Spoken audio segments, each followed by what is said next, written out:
Thank you, Tony. So thank you, everyone. Hopefully everyone is caffeinated and ready for some fun. I want to start by thanking the ICA for, first of all, an incredible Congress. We've had amazing food, and for bestowing upon me the honor of moderating the creative forces that are sitting on this stage today. And I'm going to kick it off. We have 45 minutes and a lot to talk about. So I'm going to start with you, Paula, since you're next to me.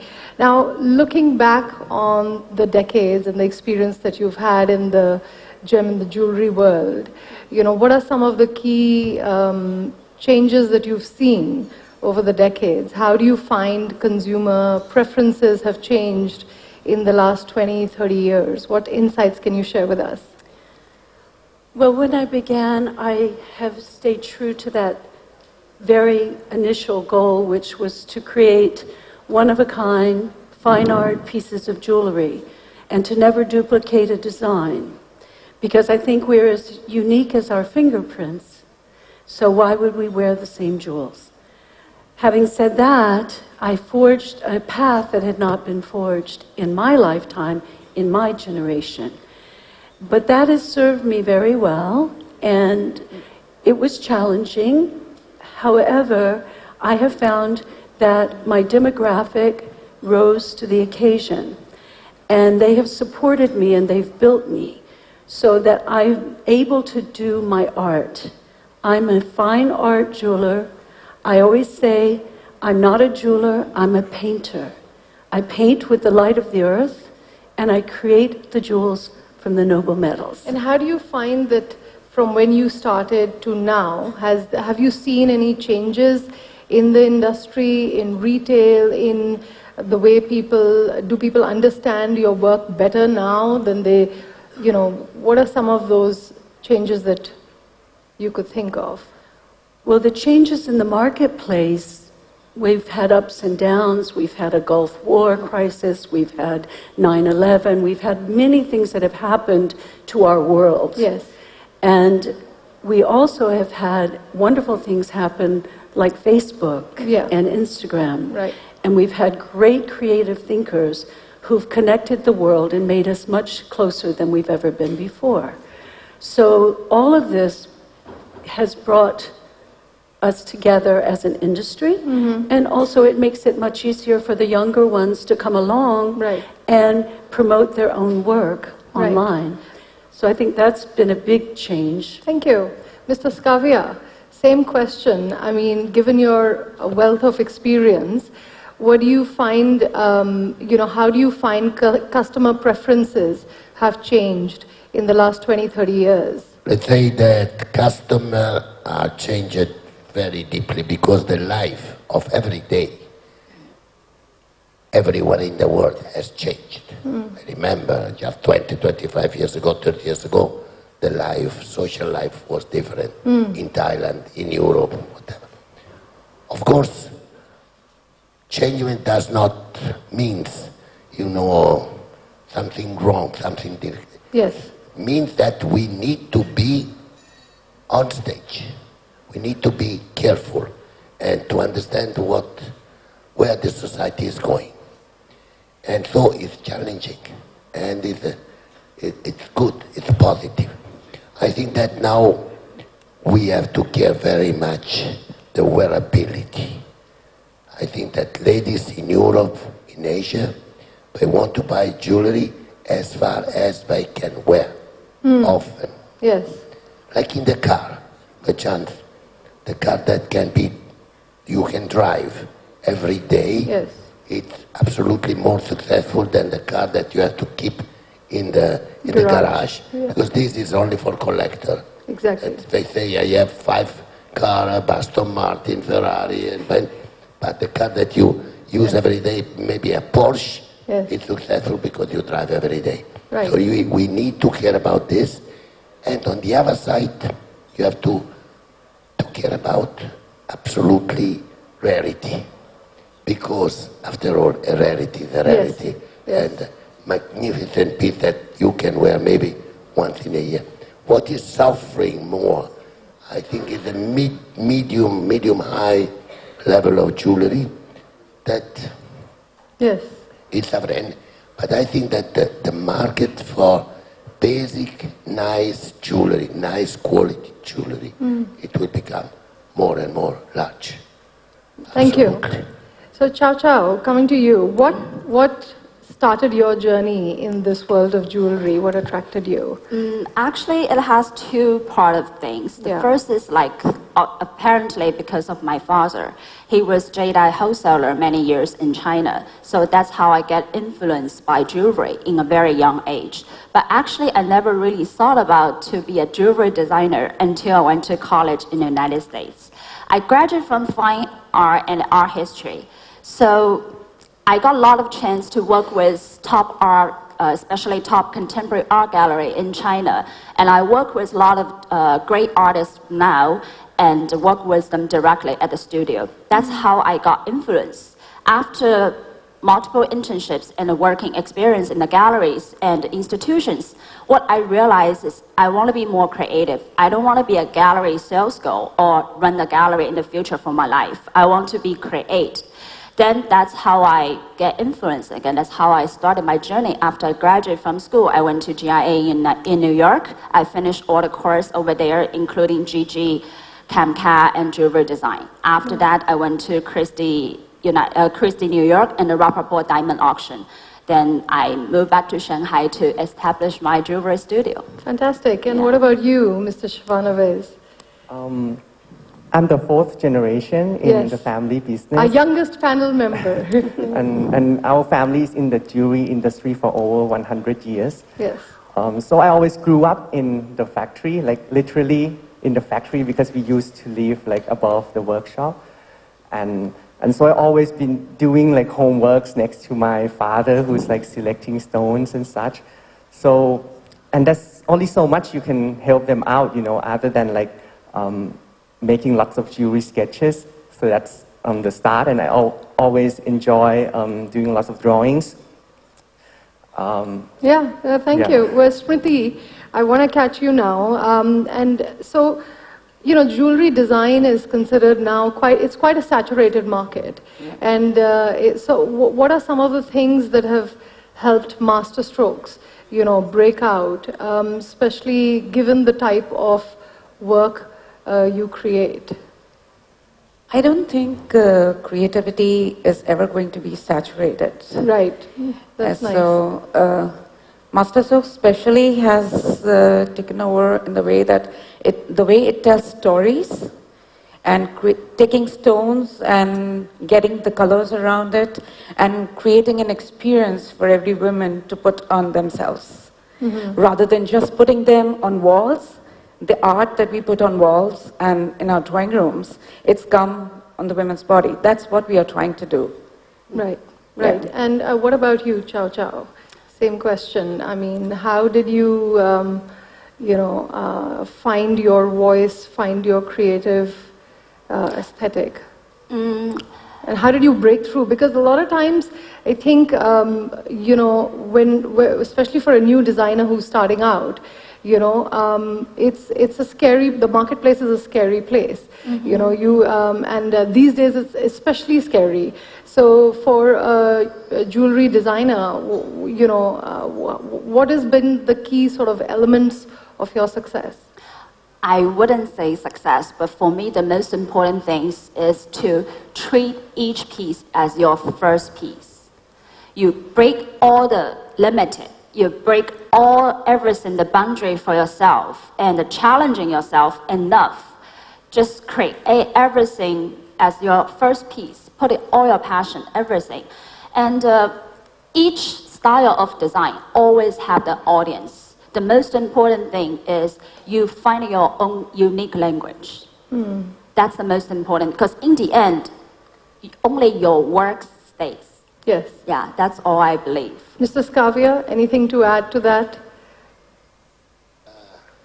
I would like to say that the most interesting person to answer is my son, because he's following me and he's learning by himself. I try to influence him very little. Can I give? Yes, of course. So basically also, our design, we focus not on lines, but on merely unique creations. So we try every time to make innovative in order not to make something that will continue the lines of the things of the past that we did. Yes. So we always look to the future. We don't look only to the present, but we forward our look into our future market. So what customers will buy today, but especially tomorrow.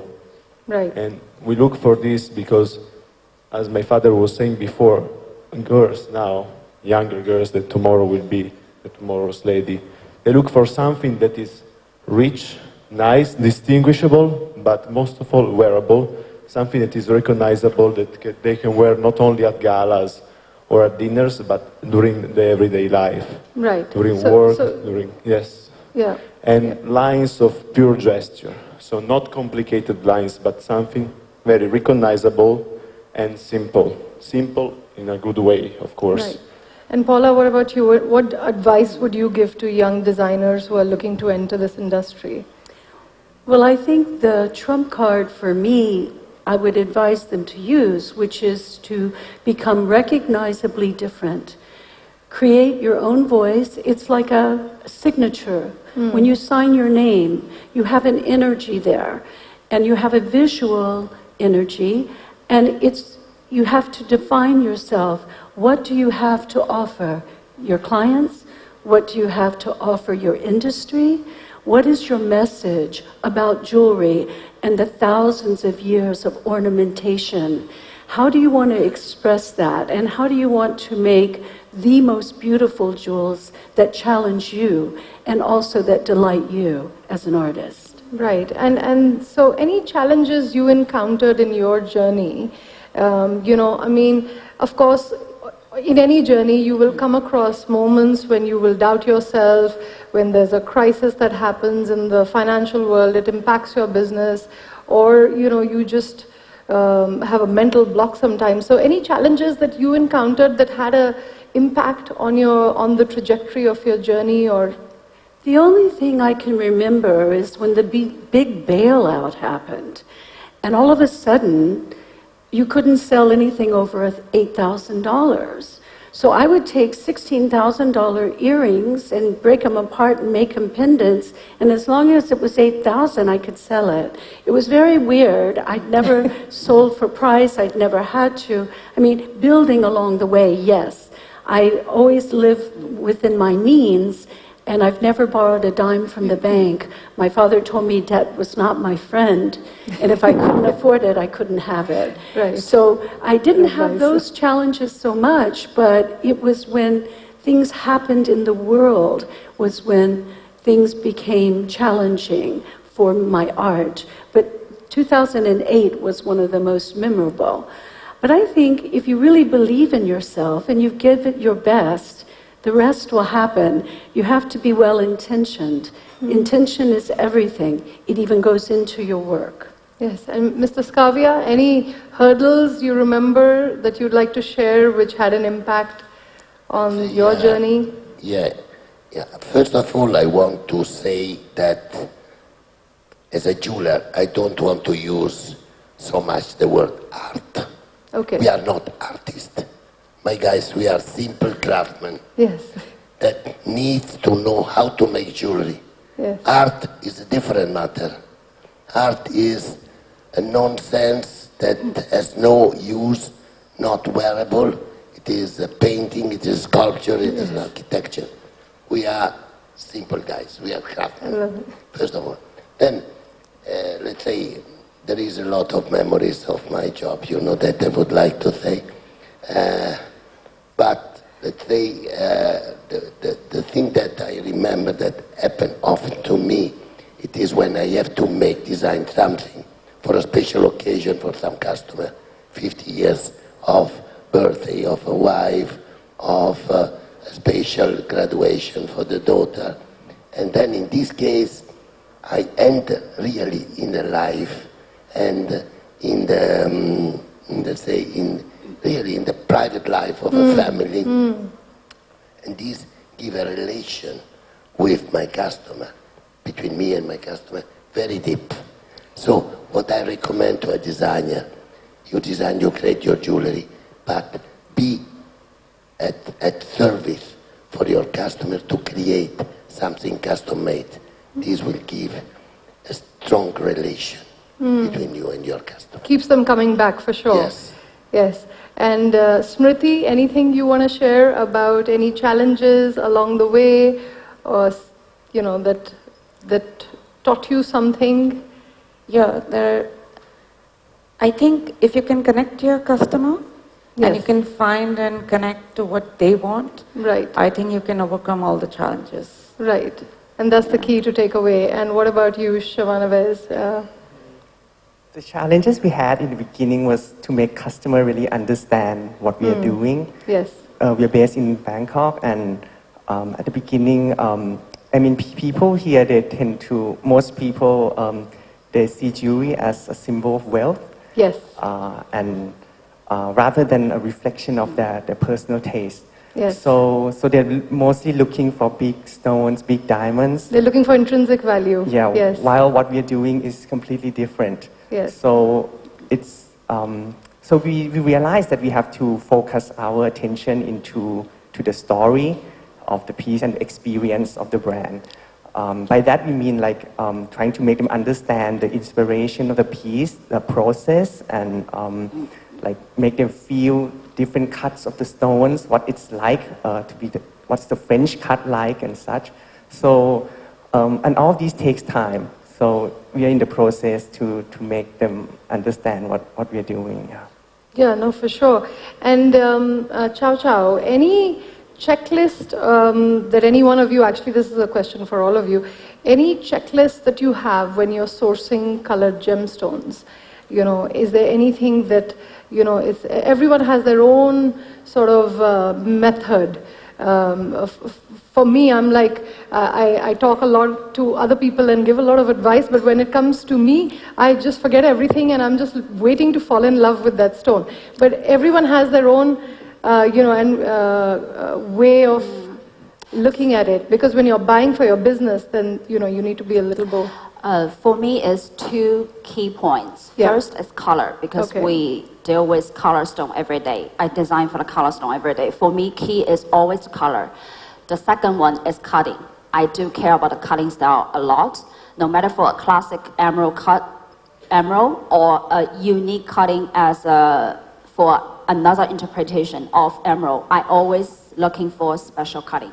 Because the great cutting really brings incredible fire and brilliance. I think that's very, very attractive point for color stone and also for my design.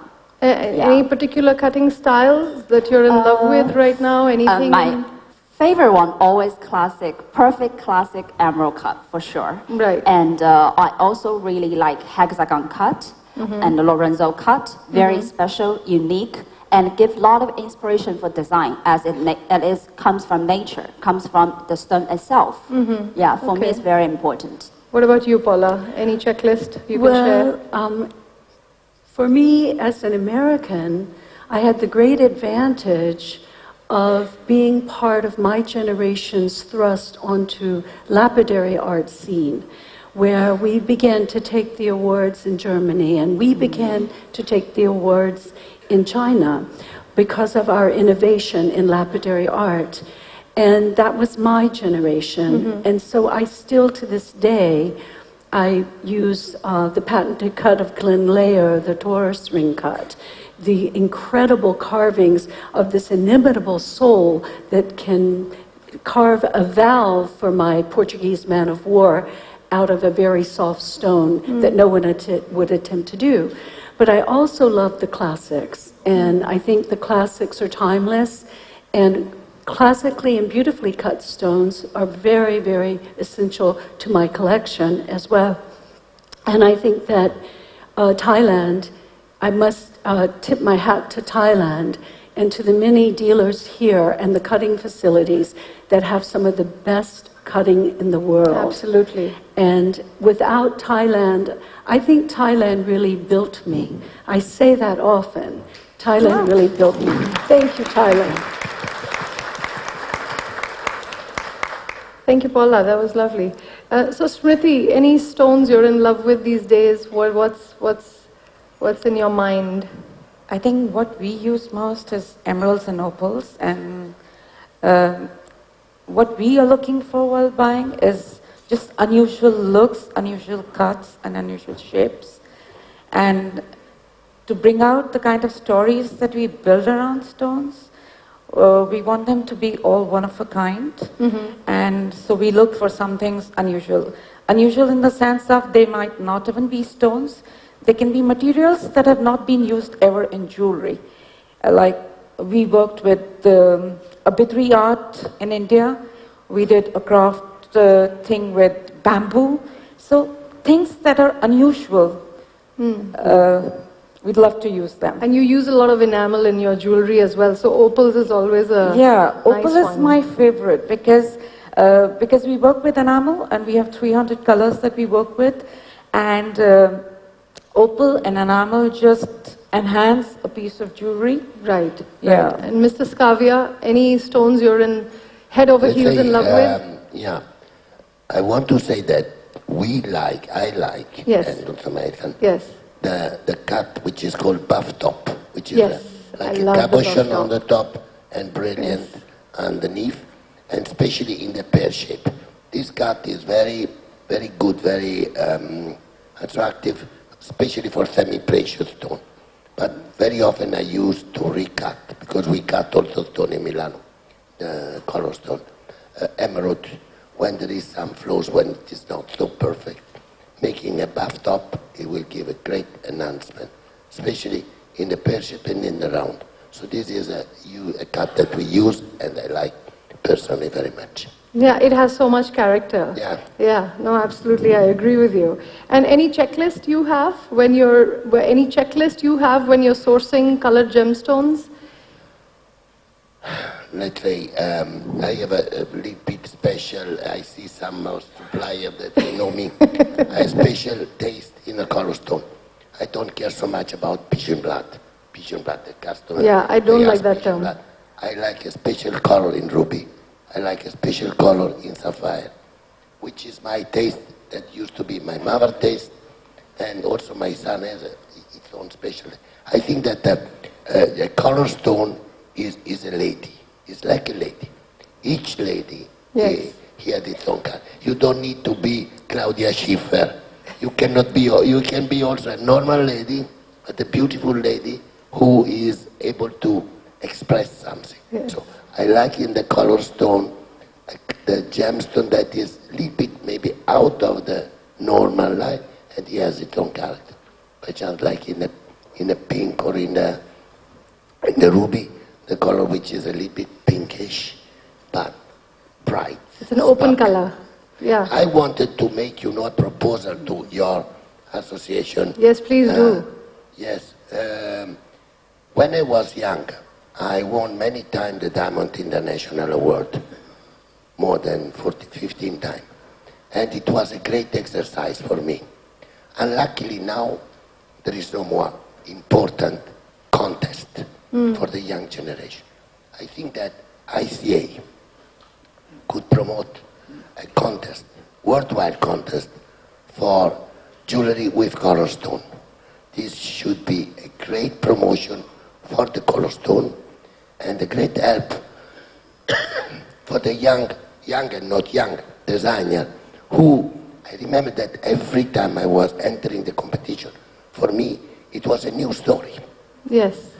I think that we are I think it's a fantastic suggestion. many big companies here who could support Yes. this competition. Absolutely. And I think that an ICA contest for jewelry design with color stone should be a great advantage for all the market. Thank you very much. That's a great idea. So hopefully the ICA committee is making notes right now, and excellent, very good. And thank you so much for that idea. I completely agree with you. I couldn't agree with you more. We need more young people in this industry to. And speaking of that, I want to come to another question with you, Paula. How can we interest the younger generation to enter this industry? Because, of course, we see a lot of sons and daughters of people who are owners of gem production houses or jewelry houses. Your son is with you as well, Mr. Skavia. But I think I want to put a spotlight on, the sons and daughters of cutters, or the artists or the goldsmiths, who are like, sitting there on the bench. I don't see, when I travel to manufacturing centers, to even to mines, I don't see the younger generation, taking on the work of their parents at that level. Well, I've given that some thought in my time, because we're having a turning and tipping point. And of course, we're seeking hand workers quite often, at least I am. I only deal with one-of-a-kind handmade pieces of jewelry and hand cutting. I don't want the machine cut. I don't enjoy it. It doesn't have the human element. But when you look at our industry, and I'm talking about America because I know that the best, we have people like Rio Grande doing an award called the Saul Bell Award, named after Martin's late father, who was a master goldsmith that learned on the knee of his great uncle. But the point is, they have a high school award. So encouraging the young people to get involved. I was not born of a goldsmith. My father's ancestors were watchmakers, but no one in my family is in the jewelry business at all. But I did have encouragement and help, and I do think it starts with the families and the school systems. They should encourage a little artist. They should give them the materials that they need. But there are also schools all over the world. I Googled it this morning, and there's just so many institutes of learning, whether it's in Ida Oberstein, or whether it's in New York, or whether it's in Singapore. They're all over. What I think our industry could do to really help the next generation come forward is to have scholarships for high school students, to get them involved at a very early age. And we do have a lot of people doing a lot of things. You can study at GIA globally. You can study, there are places to be, but in my case, when I started first grade at age 5. Well, my teachers by second, third, and fourth grade were coming home to my parents saying, "You've got to get this child private lessons. She's gifted." And it was just lucky. My mother's best friend down the street had her master's degree in painting from Vassar. So I got private lessons. And it's that encouragement. And it starts so young. And if you notice that your child loves to draw, encourage that. And so I do think it starts initially with the family, but the world family has to be there as well. I'm thinking about starting a scholarship myself. Excellent, thank you. That's a wonderful initiative. Smriti, any thoughts on that in Jaipur? I mean, with all the artists that are there, what can we do in Jaipur, in India, to encourage younger people in the business? I know you specifically have some young painters in your studio. So we have a lot in our group where we have the designers. We don't have many of them as jewelry designers. So most of the people we have are artists from different fields. Like they could be sculptors, they could be painters, miniature artists, and they create thoughts for us to bring another story on the platform to wear as a piece of jewelry. And I feel that all of us in the industry, in the jewelry industry, should not just appreciate and bring a certain kind of teaching for jewelry, because when they start thinking only jewelry, they are closed in a box. And if you can think beyond jewelry and then convert that thought into a piece of jewelry, I think it would come out better. That's very interesting. Thank you. And Mr. Skavia, anything to add to that? How can we encourage? Yes, I want to go back to something that I was telling you before. I say, jewelry design, yes, va bene. But we need to know how to make jewelry. What I think nowadays, it is, because I was also teacher in a jewelry school in Milan for a few years. We need to make a bridge between jewelry designer and craftsman. Yes. A jewelry designer, it is valid, it is a good job if he has experience of making, because otherwise there is a gap. Yes. And especially nowadays that the quality of the product, especially in the commercial line, is very low. Yes. We have to rise up. Jewelry need to be a perfect piece. By chance, by antonomasia, we say, it's beautiful like a jewelry. Because we think that jewelry is perfect. But really, actually, it is not. We should improve so much the quality of our workmanship. And the jewelry designer needs to be like a bridge, needs to achieve this goal, to learn, maybe to work for some months, for maybe a couple of years in the factory, just to know that what he designed can be made in a correct way. So I think that it is, after all, is a vocation, you know, more a job is attractive, more people is coming.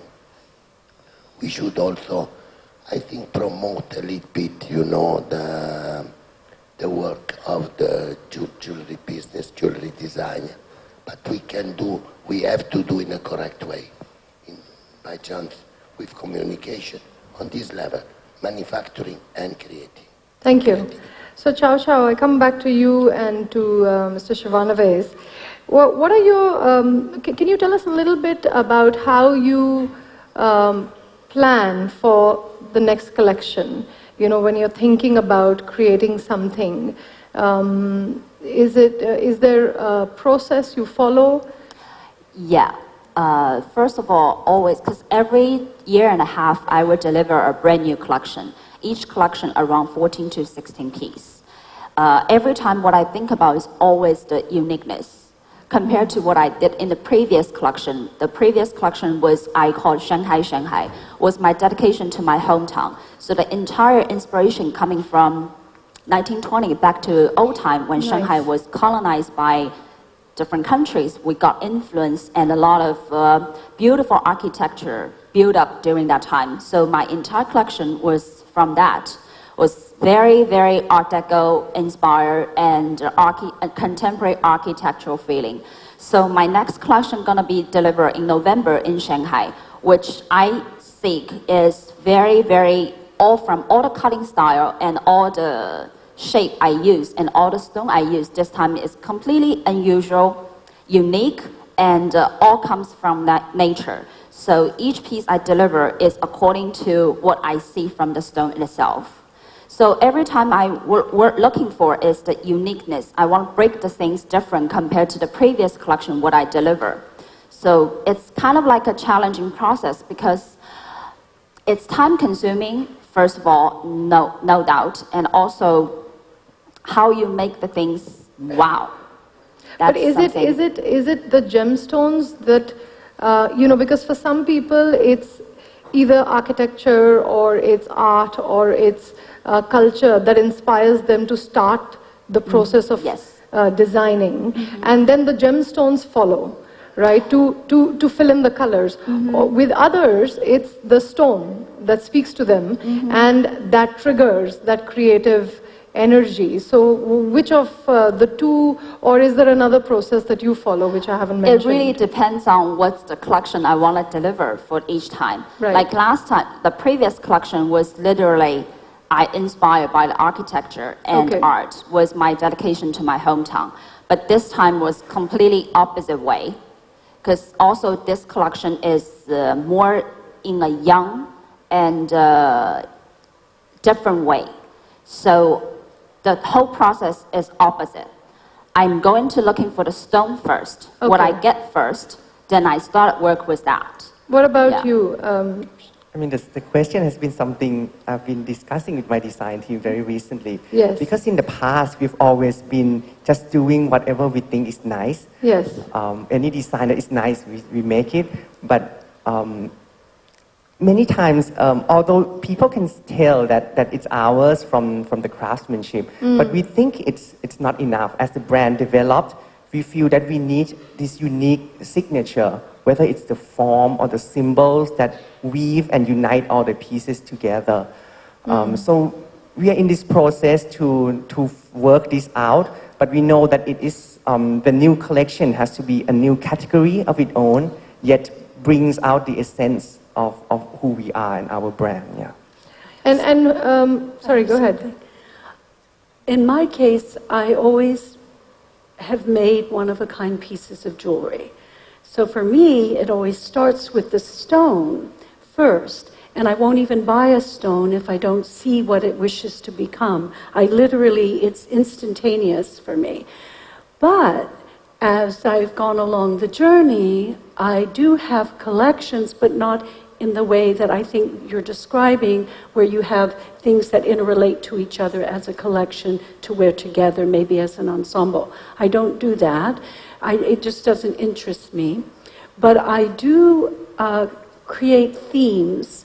Lawrence Stoller, another great lapidary artist in my generation, considers me our themologist for our Sure. movement. Sure. But what I do is I come up with a theme that fascinates me, one of which is mine location specifics. So I've been working on some of our greatest mines in the United States, such as the great mines of Montana, Sapphire, the great mines of Stewart Lithium Mine, of the Tourmalines mines, and the great state of Maine, the Tourmaline State. And then I'm going to the Apache Nation next for their peridot. And what I'm doing is... So you're a true gem lover. You're like completely. Yeah, gold is secondary to me. I love this. Stone is always been first. Mr. Skavya, anything you want to add to that? Yes, I would like to say, if the question is, when you have to make a jewelry, are you inspired by nature or by architecture or by whatever, or by the stone? Or your customers? No, let's say, I think that a jewelry designer, first of all, should be a cultured person. Should be what? Sorry? A cultured person. Right. Cultured, not so ignorant very often. Yes. We are very much ignorant. We need to know art, to have studied, to be full of something. Yes. Then I think that the best inspiration are women. Me, I am a man, so I design jewelry for women. And I take my inspiration from women. Then the stone, the gold, the metal, it comes.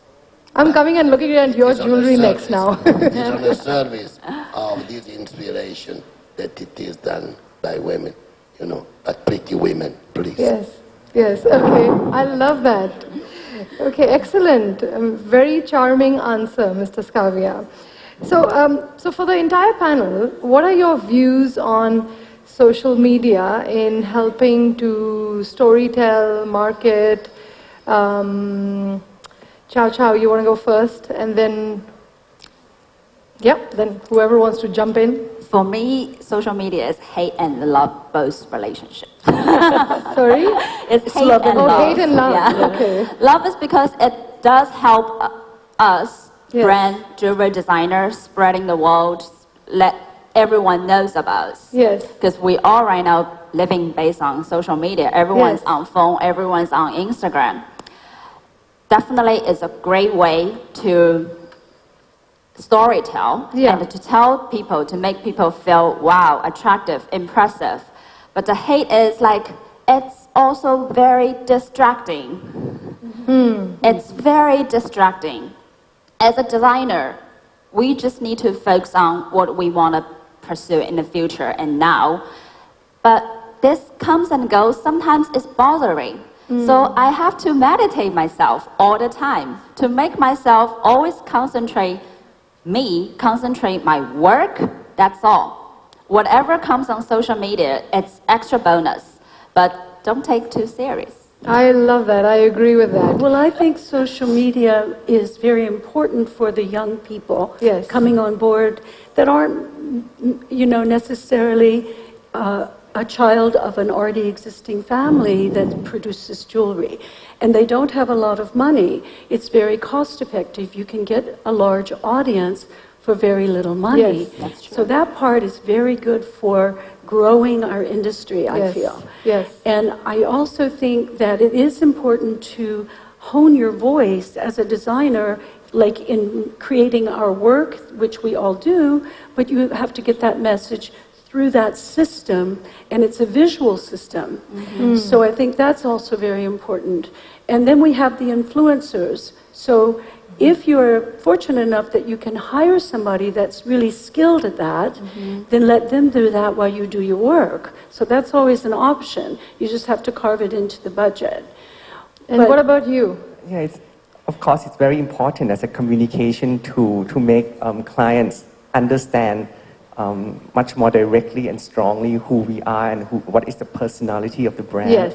And in addition, it's also, I think we use it for us to bring in from online to offline. So customers know us from the online platform to come and experience the piece or the brand offline at the shop or our boutique. So you yeah. use it to reach out and just connect with people and then to Yes. kind of bring them in. Yeah. What about you, Smriti? I think it's very important Right. to use the media, but I think we haven't found a way of doing it. I mean, being a creative person, at least I don't know how to reach out Right. and use the media. Right. We're still figuring it out. Yeah, figuring no, it fair out, enough. yeah. Mr. Skavia, any thoughts on social media or Alessandro? I will answer because Yes, please do. I am the one which is control Yes. of our Instagram page. Yes. And I like it very much because I think it's a more effective means of communication because it's a little bit less informal. So also customers and like potential buyers are a little bit more open, like rather than a jewelry magazine or something. And it consents also you, so the producer, the seller, to exclude, to show something that otherwise you couldn't even show maybe to some magazine. So some like internal, some videos, some things, some pictures from your factory, like, and it's constant. So you can have every day, every week, new things to show, new pictures, videos of the inside things that otherwise customer won't be able to see. Do you find new customers through your Instagram Yes, account? personally, yes, because I have also many friends, many people I know that maybe are not accustomed to jewelry and they don't know like products. So by seeing me, by becoming friend, because Instagram is based on Yes, friends, it's like yes, Facebook yes. or any other social media. So when you become friend, then you see the pictures, you see some maybe mixed, it's like the pictures of the vacation, the things that is nice to buy, and then you see some pictures of the jewelry as well. And this creates the interest and then creates also the wish to buy. Yes, the aspirational The aspiration, yes. desire to own. And what about you? I mean, have you found new customers through? Absolutely. Yes. Absolutely, yes. Yes. Yeah. Oh, that's very powerful. Excellent. Well, I think we should end on that note. And thank you everyone for your time today and for sharing all your beautiful stories and your journey with all of us. And I think I have not overshot the runway. Excellent. Thank you, Tony. Thank you.